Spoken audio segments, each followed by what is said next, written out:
Well, g'day folks. I'm on the road at the moment. I'm in Green Bay, Wisconsin. I'm doing some shows with Tommy Emmanuel. You can actually maybe hear him practicing in the other dressing room across the hall. But I wanted to make a short video to just talk about a few things I've been thinking about today with regard to suggestions I have to guitar players out there. I would say this is aimed at intermediate level players. I get sent a lot of videos of people playing who ask for my suggestions. And over the last year, I've been doing a lot more teaching. And yeah, I just wanted to share some thoughts that are common, I don't want to say issues, but common suggestions I have for guitar players, things that I think are really important to focus on. And some of these I think will surprise, may surprise you. Yeah, no, it's been really inspiring being on the road with Tommy. We played last night in Milwaukee and it was an amazing show. The night before that we were in Minneapolis and then Duluth before that. So this is the fourth show run. And I hope these ideas will help you play fingerstyle guitar and fall in love with playing this great style just like I'm in love with it. So the first suggestion I have is most people I hear who send me videos have what I would consider to be a left hand that is too tight. So a lot of people have this really tight left hand. And when I see someone playing with a beautifully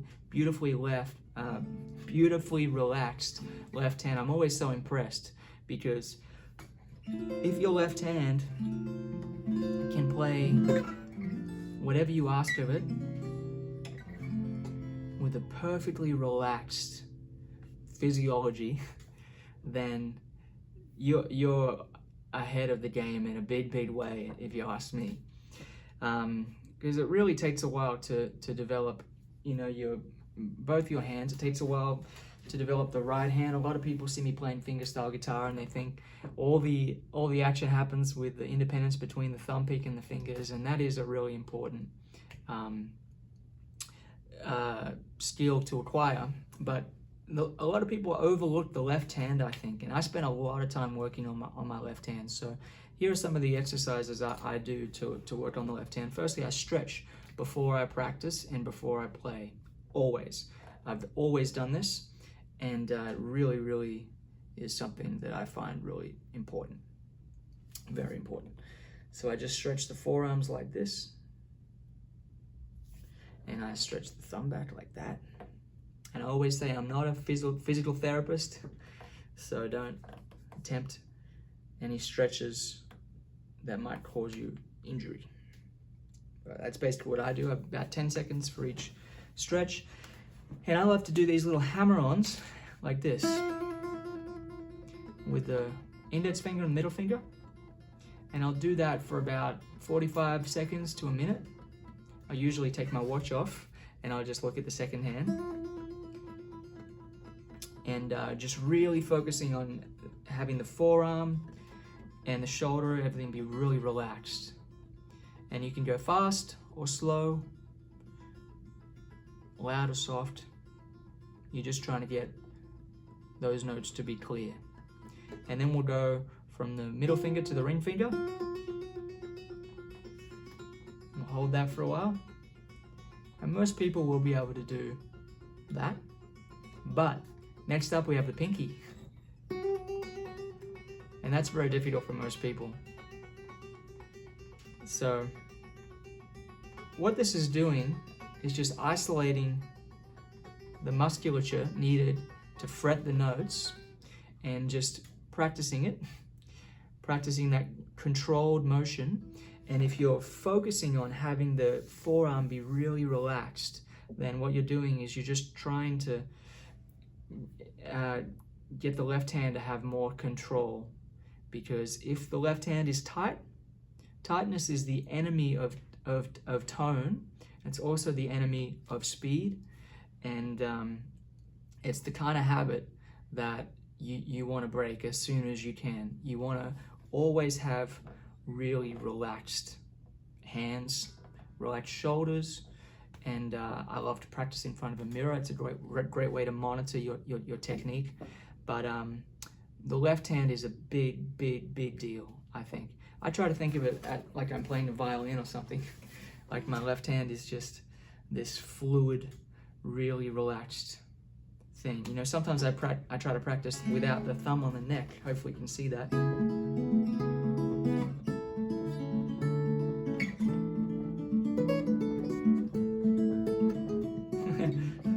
It wants to grab the guitar a little bit, but yeah, just trying to really get the left hand to be relaxed. It's something I spend a lot of time focusing on, and I highly suggest you just keep that in mind when you're practicing. The next suggestion I have, you know, I'm usually making to people is to work on timing. Timing is something that I've really tried to develop and improve. You know, I used to play everything way too fast, and these days I just play some things way too fast. And it's something, you know, on the road with Tommy, he's always practicing with his metronome, and he's always, I know he holds himself to a very high standard with regard to the groove and the tempo. And, you know, when you're playing solo guitar especially, it's pretty unforgiving. And if you're speeding up and slowing down, it's, you know, the audience can sense that you're not, you know, you don't have command of the piece you're playing. So timing is definitely one of the biggest things. I mean, rhythm is the bedrock of music, no doubt. You know, without rhythm, you know, we have rhythm, melody, and harmony. And yeah, I think rhythm is kind of the bedrock, as I said. So what can we do to practice our timing? Well, we can work with a metronome. I like to work with a metronome on 2 and 4. So the metronome's going 1, 3, 4, 1, 2, 3, 4. And my favorite metronome is actually in the car, because I'll drive around singing tunes and doing rhythms on the steering wheel sometimes. Got to be careful doing that when driving, of course. But yeah, I'll use the metronome on the slowest speed, and I'll play whatever song that I'm working on, and I'll just do it over and over again, trying to get all the notes to connect and be steady, have good time. My left hand is really relaxed, and yeah, timing is one of the biggest things that all the great musicians I know are working on and are conscious of. And it's a common suggestion I have when I see people playing. I say, yeah, I think timing is something that is worth really paying attention to, because it's something that we all need to. You can't practice time enough, and time is not a magazine. All right, so dynamics is the next one. Now, dynamics is not just having the verse be quieter and then the chorus be louder or something like that. I'm not talking about that's kind of like more of a classical music thing, where they see on the page the dynamics go quieter and the dynamics go louder. I'm talking about dynamics between the notes and between the phrases. And like, if you have a song where you want the melody to speak out more, when the melody is not playing, you can have the bass notes speak out a little more. And just the way the bass notes, you know, behave dynamically and the melody notes behave dynamically, if that's all flowing in a really nice way, it makes for such much more musical performance. Hello. Anybody home? Yep. Are you hungry? I am. There you go. Thank you. Well, so far the other two guys took the sirloin scallops. Oh, yeah, I did it. Do the same thing? Thank you. Medium rare? Yep, perfect. Okay, well, easy as that. Okay, buddy. Thank you, mate. I'll Appreciate be it. here for 5. All right, thank you. Sorry for that interruption. I had to order dinner. So, yeah, dynamics, the volume between the phrases and the notes. The way I like to practice that is I'll play a new song that I'm working on as loud as I possibly can, and then I'll play it really softly. So if I'm playing this,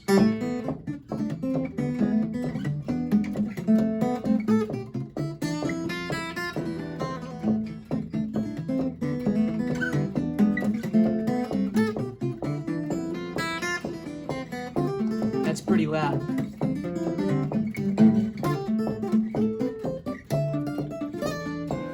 play it softly.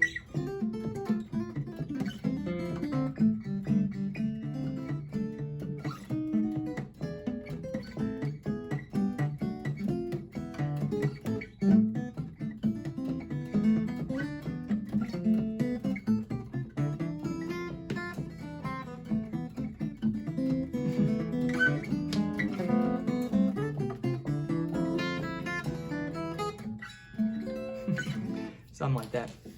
So what that does is it trains the left hand to play all the notes cleanly and clearly, and the right hand to be able to go loud, go soft, and then you work on kind of having it go loud and then soft and ever in between, and just, you know, you want that dynamic control with the right hand. You want the left hand to just always be playing with the minimum amount of tension necessary to fret the notes cleanly and clearly.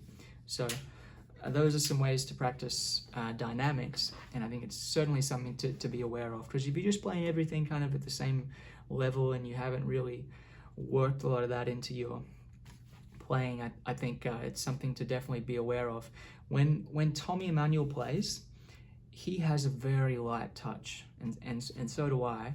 And you know, you might come to see he and I in concert together, and hear this big loud sound through the PA. The truth is, we're playing very, very delicately on our instruments. Sometimes we dig in and play with a lot of, you know, ferocity, but that's really it's really up to our hands as to, you know, the dynamics of the piece we're playing.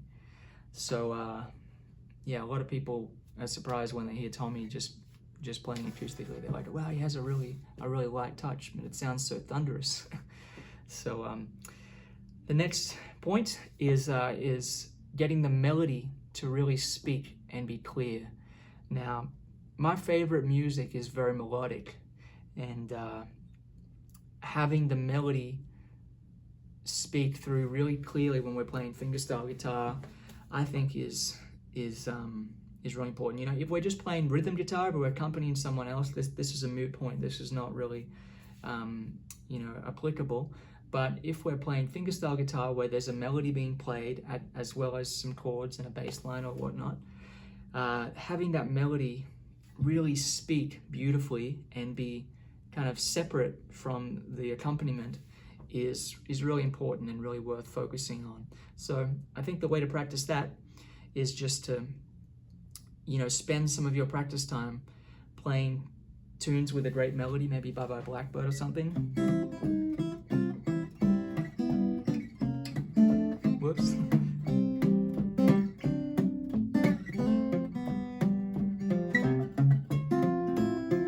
Just trying to get the melody to be clear.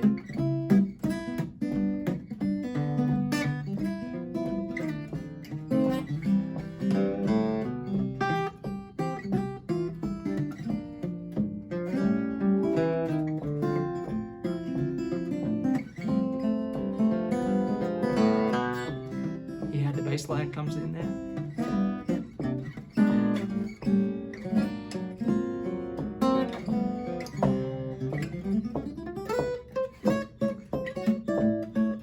Something like that anyway. My guitar's not perfectly in tune. But yeah, getting the melody to speak through really clearly, I think, is a really important consideration. And my fifth suggestion is just work on the flow in your playing, you know, and that includes the left hand and the right hand, you know, cooperating, your timing being good. Working on your timing really slowly with the metronome is a great way to get your playing to feel more connected in general and to flow better.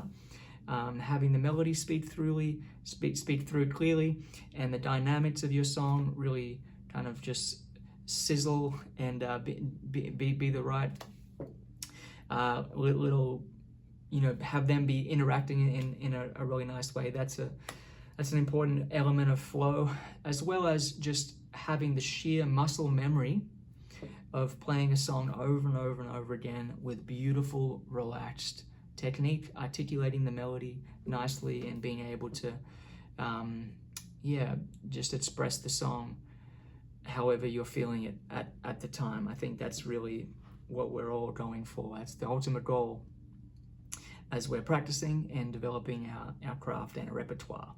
So I hope you find those suggestions to be useful. These are definitely things that I've found to be incredibly valuable to work on. And please subscribe to my YouTube channel here if you haven't already, and do ring the bell notification if you'd like to be notified when I post a new video, and hit the thumbs up button, and leave a comment that says Fingerstyle rules if you've made it this far in the video. Fingerstyle rules. And do check out my courses. I have a number of courses that are all on my website, joerobinson.com/courses. It's joerobinson.com/courses. It's linked in the video description as well. I have a series of fingerstyle courses on Udemy, beginner, intermediate, and advanced fingerstyle guitar. I highly recommend checking those out. They've got rave reviews, and they've been a real success. I also have a channel called Guitar Synergy, which is over on TrueFire. It's also linked on my courses page, and it is a channel where I post tutorials every month. And there's also what we call a virtual open mic, which is where you're invited to post videos of yourself playing, and I will critique you, make some suggestions and encourage you, of course, and other members of the channel will, chime in as well, and we're a real encouraging lot, and it's been nice connecting with new people on there. And we also have a monthly Zoom call as part of the channel. So the Guitar Synergy channel is worth checking out, and also my course Joe's 12 is worth checking out. So those are all linked in my on the courses page on my website. So I'm gonna go and sound check now. Hope this video helps some people out there have as much fun playing fingerstyle guitar as I do. Cheers.